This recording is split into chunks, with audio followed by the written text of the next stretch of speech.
Welcome to the HR on the Offensive podcast, brought to you by LACER Partners.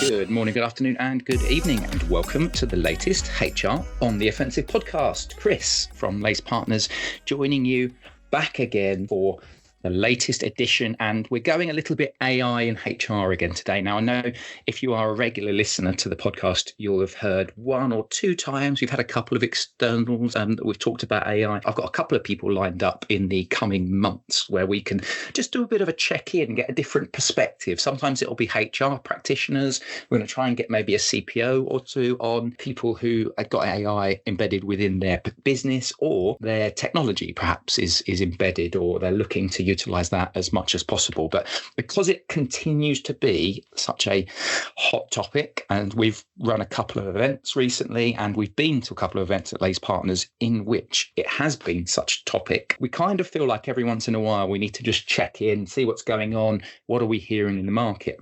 And so today we've got a bit of a LACE takeover, if you like. So I've got a couple of members of the team just to join with me, talking specifically around pragmatic AI. And when I talk about pragmatic AI, I'm talking about the application of it for HR teams, because even though we've all been, or some of us have been using generative AI for a bit of a time through various chatbots and things that are available, the conversation is still going on. And this conversation I had with Aaron Alburey, our co-founder of the business, started at the time of recording. It was a couple of weeks ago, and we were talking about it going on and people saying, well, how do I actually pragmatically use AI? And I think there's a few bits in the market at the moment, particularly, funnily enough, obviously, if you know LACER Partners, you know we're a consultancy, but funnily enough, there's a lot of people talking about how a lot of consultants are talking about this. I'm going to bring Aaron in just to talk so that I don't turn this into a massive monologue, because I think it's quite interesting. And he's going to say hello as well. Hello, Aaron, you're right. Hello. I did think you were a Dr. Evil monologue there. I think it really was going into it, wasn't it? But yeah, I'm also going to bring Charlie in as well. Charlie, you're right. Charlie Frost from our team. How you doing, mate? You all right? Hi, Chris. Yeah, good, thank you. Because I realised, lads, I need to not turn this into a full-on monologue. But for some of the things that I've been reading, there's a really, really interesting article, which we may put as part of the show notes, talking about how it's almost, a lot of people are saying consultants, there's a time for consultants to almost make hay with AI. And what I've been reading is a lot of panacea, kind of, here's a whizzy tool or whatever it is, Aaron. But our approach very much is we're almost learning as much as some of our clients are learning. And because we speak to lots of people about this, it's quite interesting to do a check-in. But I wanted to get your kind of initial thoughts on that before we go to the fundamentally different question, and then we'll talk about a few of the events that we get to. But are you seeing that and hearing that from people as well as what we're reading? Certainly, Chris. And I think machine learning, AI, and elements of it is not new to HR. It's been talked about for quite some time. It's in the market. What we are hearing now with generative AI and that whole acceleration is lots and lots of hype being talked about. You can't go to an HR conference now without someone talking AI. I think the general sentiment that we're hearing from our networks is that's all very well around the hype, but what do I actually do? What's the pragmatic first steps to take, and how do I move this forward? And is it a game changer? And I think we have some good perspectives to share around that side. But certainly, I was sharing this the other day. I think there's a stat out there that you may have heard of NVIDIA, the AI chip maker, $3 trillion worth of market cap overnight kind of thing. The second largest AI revenue generator is a consulting house, right? Because there is so much potential of business change out of this, but it is a potential at the moment. And the question is, when do I jump on that train? How much do I engage? What do I do? And how much of a game changer will it be for people functions? So yeah, definitely out there, definitely to be talked about, and certainly some pragmatic steps to take. Yeah, and that's the approach that we want to take. And that's why we call ourselves at LACE fundamentally different, because we aren't an organization that's just going to drop in hey, we've got an army of consultants that are all AI specialists that we're going to come in and solve your problems for you, or we're going to solve your problems with a tool or a whizzy tool or anything like that. It's actually about, let's work with you to work out, okay, how do we pragmatically work with you to embed this within your business. And I mentioned we're fundamentally different, and it would be remiss of me not to go through our fundamentally different questions. So I've done a bit of a framing around the AI side and what we're going to talk about today. We will get to that. But Charlie, I'm going to let you go first for the check-in, if you like, our fundamentally different question, our fundamentally different check-in. Article that I read on Sky News today was talking about there's a six-legged dog called Ariel, named after Disney's Little Mermaid, and I have myself a cat called Iago, named after the parrot in Disney's Aladdin. Quick check-in for you, Charlie. If someone hands you a pet, what would it be? And then what would you name it, and after what? So it might not be as an exciting a story as that one, Chris, but I'll definitely go with a Jack Russell Terrier dog. I've always had Jack Russell, so I'm a big fan of those. I'm also a fan of when your pet's name actually fits the appearance of like sort of different dog breeds having a name that fits. So I think something like Stanley the Jack Russell would be my one to go for. Maybe not as exciting as Ariel or Iago, but yeah, that's my answer. I quite like that. When you were talking about that, I thought to myself, if he says Jack, I'm going to say no, choose another one. But Aaron, you'll go. I'm going with a dad joke as my answer, as is my want. So I think I would have a lizard, and not just any lizard, and I would call it Tiny. And you may ask why. Why do you call it Tiny? Because it's minute. Oh, dreadful. On that note, there are audience listeners that are cringing into their headphones, and I think we'll move on to talking about the pragmatic use of AI for HR professionals. And the reason why we're doing this now is because recently we got together a number of professionals, HR professionals, just to talk about what are they seeing in the market? What are they talking about internally? Because for us, it's a good idea to learn from them to learn from their peers. And also we got David from Fossway to chat to the group as well. Charlie, I'm going to kick off with you. Bit of a sort of free swim to start us off, nice and easy one, because you were there presenting at that event. Just talk me through one or two of the interesting kind of discussion points that came out of it. Like, what are people saying? What were HR professionals, senior HR professionals saying when we had that conversation? What's sticking out for them? Yeah, so there's a few interesting pieces. I think, obviously, as you said, as much of it was about gaining some insight and sharing some experiences across organizations. Some of the things we heard up front, we were trying to understand where are the pressures or where is the loudest noise within their organization coming from, this need for AI? Is it within their function? Is it within their C-suite? What we heard is that it's a bit of both. So I think that's quite an interesting piece, is that they're not hearing it just from within their own HR function or just their CEO or investors. It's two-pronged, and that's quite interesting. It means that for whether you are a CPO or whether you're a senior HR practitioner, you're trying to balance these two views. You're trying to look out for your own function, but you've also got these external pressures and requests for why are we not doing more in AI? We're hearing all this noise in the market that other organizations are doing. But I think one of the things that we've heard and we've also been hearing elsewhere is that there's a lot of noise about people making moves and investigating in this area, but actually very few organizations are really going all in or really investing in long term. A lot of organizations are still making those first initial steps, and they're good steps, and it's the right thing to be doing, having those investigatory activities and thoughts at this stage. But really, not a lot of organizations are going headfirst into this unless you are the real early adopters. I think the other thing we heard is that, is it more fear or excitement around AI from these practitioners? And the response was that it's more excitement, which is good. There is obviously that fear element, and I'm sure we'll touch on it a bit later as well as part of this discussion. But overwhelmingly, people still see it as a positive. But the education piece for these senior practitioners to have their own understanding of AI as a concept of what it means to them, but also for their people function, but also their workforce, that knowledge gap also came through. They want to learn more. They feel like they need to, but also realizing that to get eventually to a stage of AI adoption, that upskilling and learning piece is a really key component. So I think those are some of the interesting bits that I pulled out maybe to start off with. Yeah, and the same question to you, Aaron. Was there anything from your perspective, because you were in the room too, that you thought, do you know what? This is quite an interesting that they're all kind of talking about the same thing here. We can talk a little bit about policy and governance as one of those first steps later. Yes. So I think that came up across the group, right? Wanting to know what they need to have in place to help the business guide through this, not just the function. To Charlie's point, I think it's very much early adopter landscape right now. But I think one of the things that did come out was a recognition that because some of this isn't new to HR, that a lot of the HR tech that exists already are well underway on their roadmaps around AI.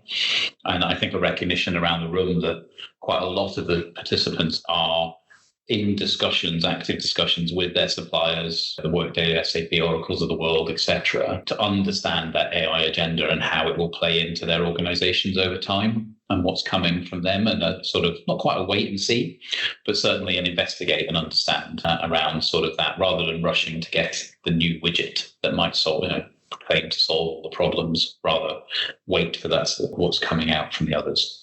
When you talk about the tech, I find this an interesting question, actually. I'm going to stick with you, Aaron, if that's okay, because a really, really good example. So I'm a marketing person. I like to find out about latest tech, but I know you and I have been on a couple of podcasts on these podcasts talking about kind of adoption of just HR tech in general and how many systems can be too many systems. And we send each other stuff all the time. I mean, I can give our listeners an example. I sent Aaron an AI tool called HeyGen, which you write the words and it will create an avatar for you of a homogenous person, male, female, race, color, creed, all of that sort of stuff. And you can effectively create content of that person who's almost becomes a spokesperson for your business. And I started to ask Aaron about, imagine the practical applications of this for large organizations. If you've got learning development and you're trying to create a load of training videos and you've got somebody, rather than just somebody who perhaps is in the business and for whatever reason maybe isn't in the business anymore, if you've got this homogenous person, then you can create a whole wealth of training videos as an example. Do you think, Aaron, that, and you just mentioned there, a lot of the big tech businesses are starting to embed AI within their systems. Do you think, or has there been conversations with HR professionals about things like that tech, which, because I've just mentioned HeyGen, is almost, it would be a bolt on. And we've previously talked about how many systems is too many systems. And, our good friends at Applaud, for example, have that experience, Leo, and got the likes of the DAP platforms, which have been in existence to try and simplify it. Do you think that's a challenge, that people are also, the fear, as we talked about before we went live and Charlie was talking about the fear, it's like, am I going to have to bolt on a whole load of extra systems and how's this going to work for me? What do you think? Yeah, it's a great question. Look, I think there is undoubtedly going to be some innovation that we're only just seeing come round, but certainly in those spaces around generative AI for marketing, for video production, for culture videos, for brand awareness. There's so much in there right now that allows you to save cost and get to 80% of the answer, and it's only going to get better. So I think in some ways, rather than sort of core systems proliferation, I think we'll see a sort of over time consolidation of some of those systems from this. But I think we'll also see the creation of new systems that help people be productive and create more and generate more. And one of the big topics we talked about around practical is how do you get that balance between human and machine? Right. And this quote that Charlie and I use in a lot of the presentations now around those who are, use AI will outperform those who don't over time. And I think that's what we will see. It's the augmentation of AI into the way you operate and work and coming at it with a new mindset. And I think there's so much emerging that people just don't know what the art of the possible is. So one of the pragmatic steps to do is go out and look, connect, investigate, be curious around this right now, because it is not quite the Wild West, but there is a rapid innovation going on right now, and there'll be things that emerge from an HR perspective that you can use, as you said, in things like learning, for example. Charlie, anything kind of any additional thoughts to build up on that original point? Again, like people thinking to themselves, oh, blimey, this is just layering more levels of tech, right? And how much of a challenge am I going to have as I try and keep up with this? Definitely. And I think I'd echo and build on Aaron's point about going out and investigating and going out and making a starting point, but not expecting instant results of revolutionary increase in productivity. And there's a really interesting concept and an idea I'd like to introduce. It's called Solo's paradox. And it basically relates back to the time of when the internet came around. People thought that you would have almost instantaneous exponential productivity increases. We've got the internet now, there's all this information, we will suddenly be able to do so much more with this technology. But actually, the productivity boost that came from that was gradual. It lagged for a bit, and it took quite a lot of time for us all to understand how to use this technology and then to design roles and the way we work to optimize that. And that'll be the same with AI, is that while you might hear a lot of people externally saying that you can implement this AI tool or you can fully adopt AI within your organization and you'll see significant growth, there will be increase in productivity in certain areas, but across the board, you will only see that more long-term boost in productivity or improvement in your HR function or business as a whole once you've been able to correctly use AI and redesign your organization to optimize the tools and the way that you interact. And that human AI interaction, it's not an overnight thing. So going out and investigating and exploring these tools early on, but having that longer term mindset is definitely the position to be in this stage, to be pragmatic and not to put it off, but not to expect overnight improvements. Aaron, so you mentioned our first bit of Lace Partners advice is to start dipping your toe in the water almost. That's kind of the first pragmatic bit, is don't put yourself under pressure to try and find out what the latest tool is. Was there any other points of pragmatic sort of points that you want to kind of flag that our listeners might be interested in? I think there are quite a few, and maybe just before we unpack that, I think just to frame it a little bit more for an HR perspective around AI, because I think to Charlie's point, I don't expect overnight massive savings in HR. I think the optimization of the HR function, probably the estimates vary, but somewhere between 10 to 15% of additional productivity is expected. So it's not fast, it's helpful, but it's not fast. I think the way to think of it, though, is there are three ways in which AI is going to affect people in your organization in a way that HR can help. So one is the function itself for HR and what you change, and you touched on learning and other elements and stuff, chatbots, the service productivity, all those sorts of elements. The second is, how do you enhance the experiences that your managers and employees are having? And that curated data, that guidance to insight that is important, that inference by an AI engine to help you cut through the noise to what is important, will change those experiences. And as an HR leader, understanding how your experiences, whether that be for candidates, whether that be for your employees or those leaving your organization, how do you use it to really differentiate and maximize? And then the third bit, which I think is the bit that will probably hit first for most HR professionals, is the transformation of the business, because there are certain sectors and certain businesses where generative AI is a radical change in the way in which a business runs. And that can be around things like translation, it can be around the creative process for graphics, it can be around software engineering. Those are fundamentally changing. And as a result, if you have workforces that are impacted, you will start to feel that, and you'll need to be prepared as an HR professional to address that. New roles, restructuring, what are the capabilities? Are we retraining? Are we going to, how do we shift the organization? That wave will hit before the wave that it changes the way the function operates, I think. And so from a pragmatic perspective, that dipping your toe into the market, understanding what's going on, being curious, not just about what's going on in HR, it's about what's going on in your industry. It's about what's going on around you that will change the shape of your organization so you can get ahead of the curve around that. And I think that for me is one of the big pragmatic things to get started on.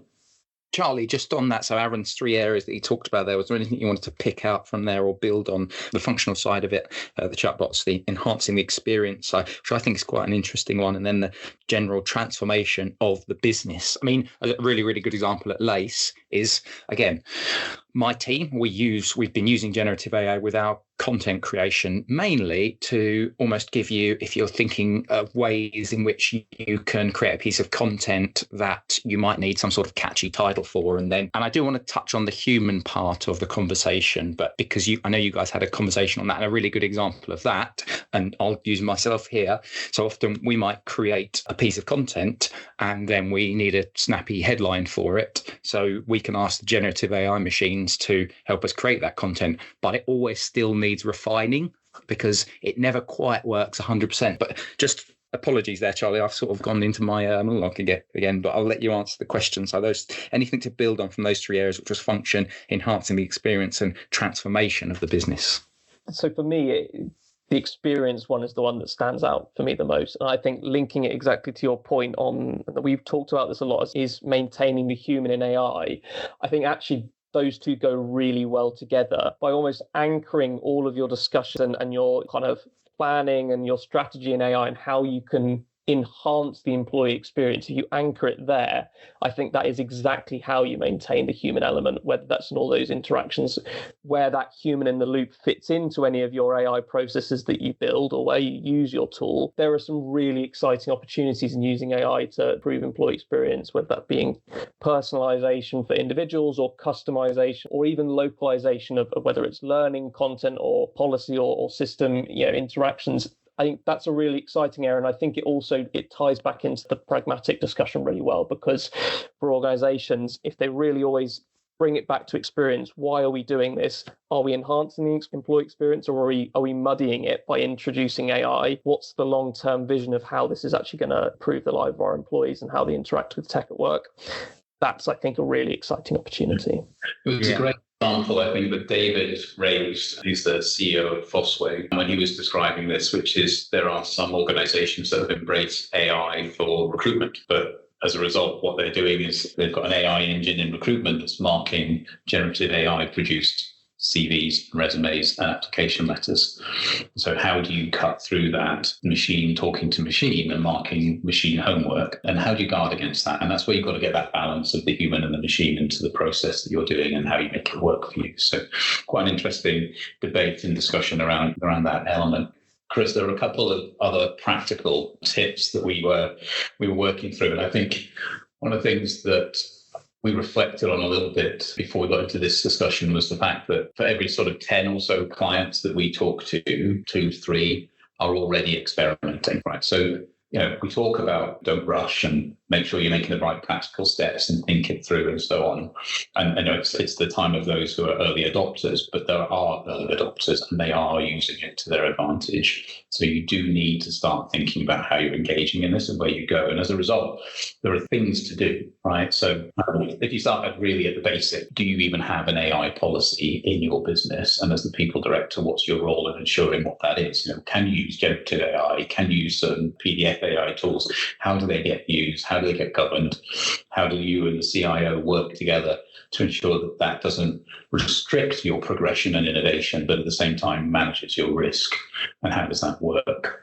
I think linked to that is there a governance body looking across the business at AI and how it changes for your business? Quite a lot of the organizations that are embracing have those in place, right? They have COO, CEO, CIO, CFO, all engaged with the CPO and their representatives in a cross-business focus groups around this, around what is going to change, how do we move this forward, and where do we start?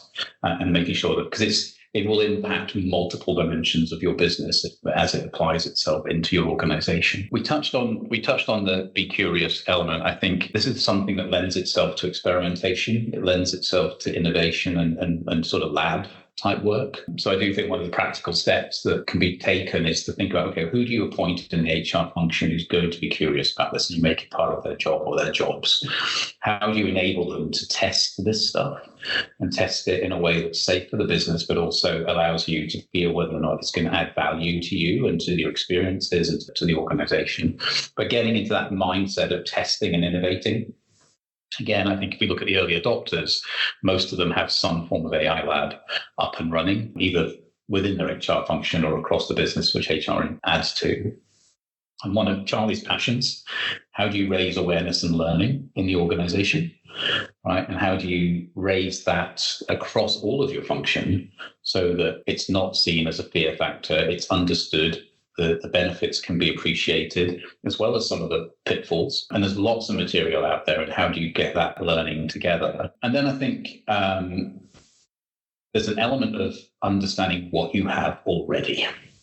We touched on this right at the start of the podcast. There's a lot of systems that will probably exist in your people function now that are on a journey to AI or are already implementing AI of some form. So what do you have and what's coming, and how do you stitch that together? That's a great starting point. And then, as we said, just try it. Experiment, get out, give it a go. So those are just a few sort of pragmatic steps. I don't know, Charlie, if there's anything else you would reflect or add to that. I would echo that point on As you said, it's one that I've gone on about before, is that the training and learning element, I don't think can be understated. The thing with these AI tools compared to other changes and influences to HR function is that people can freely use them in their personal lives and their work lives. So they're here now. So people are already experimenting, and the data out there externally shows that people are experimenting with them incorrectly and using them maybe not in the most appropriate work settings, or misusing them even in some cases.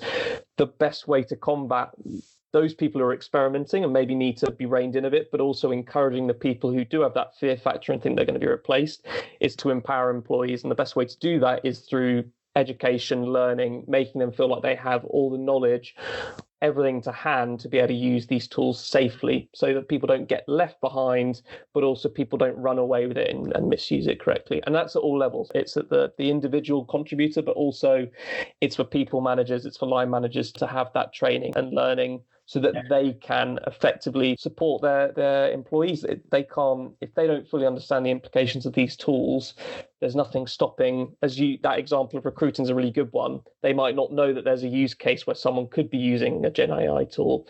And education is the best way for everyone to actually fully understand what AI means for them and their organization. So I would always reiterate that one as for organizations to think about now. You can't really start the learning and training bit early enough.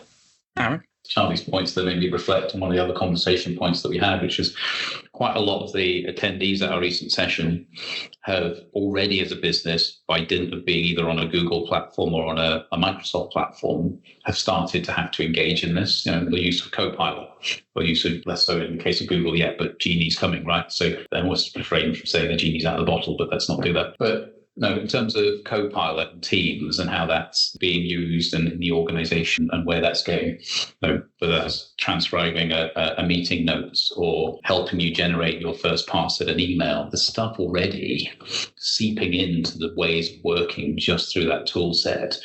One of the conversations that is coming up in the HR environment is, you're probably going to have a chatbot for, say, you're on Workday. You may have a Salesforce ServiceNow case management system that'll have a chatbot. There's going to be a chatbot with Copilot. How do those fit together? How do you actually make those work so that as a line manager, you're not accessing 3 chatbots chatting to you? How do you make that feel in the right way and navigate? So there's quite a few things from a practical perspective starting to emerge that, others will learn the lessons from, and you can learn the lessons from their experiences of navigating through these. But it's moving at pace and it's there now. Lovely. We are just on time, and that feels like a perfect sort of closing point, if you like. Hopefully you found this podcast useful. As I said, right at the top of the show, what we've tried to do with today's podcast is really just focus in on that kind of emphasis of how do you develop a pragmatic approach to your mindset when you're talking about AI, when you're starting to think about not just the HR function. This isn't just about finding interesting HR technology that you can use to bolt in AI into. It's actually about what is the business doing and what are the different steps that the business need to be thinking about. Charlie, thank you very much for joining me, as always, sir. Thank you, Chris. It's great to be on. And Aaron, as always, thank you very much. You're welcome. I'm taking Tiny back to his vivarium as we speak. Yes, indeed. As will Stanley, the unpurchased Stanley, I'm sure. Yep. If your partner Charlie listens to this, she'll be running down to the pet stop straight away. If you like this podcast, let us know. If you've got any suggestions for potential people to come and have a chat with us, it could be AI, it could be experience, it could be governance and policy, anything to do with HR. You know where we are. Hopefully you've enjoyed it, and hopefully we're going to catch you next time on the HR on the Offensive Podcast. Bye-bye.